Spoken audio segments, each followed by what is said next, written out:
Hero লাগছে, একদম hero. বাবা কি সুন্দর! কে সাজিয়ে দিয়েছে? কে সাজিয়ে দিয়েছে? হ্যাঁ, মামি সাজিয়ে দিয়েছে। টুপি কে কিনে দিয়েছে? লাল জামা, লাল টুপি, জুতোটা কিরকম? জুতোটাই যা লাল হলো নি, যা দারুণ লাগছে, দারুণ।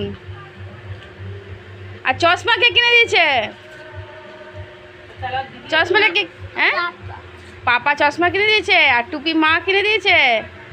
বাবা কি আবার ওরকম কি ব্যায়াম হচ্ছে নাকি? টুকুটা কোথায়? দেখা যায়নি তো। টুকুটা কোথায়? ও বাবা কি সুন্দর টুকু পড়েছে গো। বাবা ওই হিরো লাগছে, হিরো হিরো হিরো, একদম হিরো। বাহ দারুণ। কোথায় যাচ্ছ এখন তাহলে? পিসি ঘর? কোন পিসি ঘর? মেজো পিসি? সেটাই জানে না কোথায় যাচ্ছে।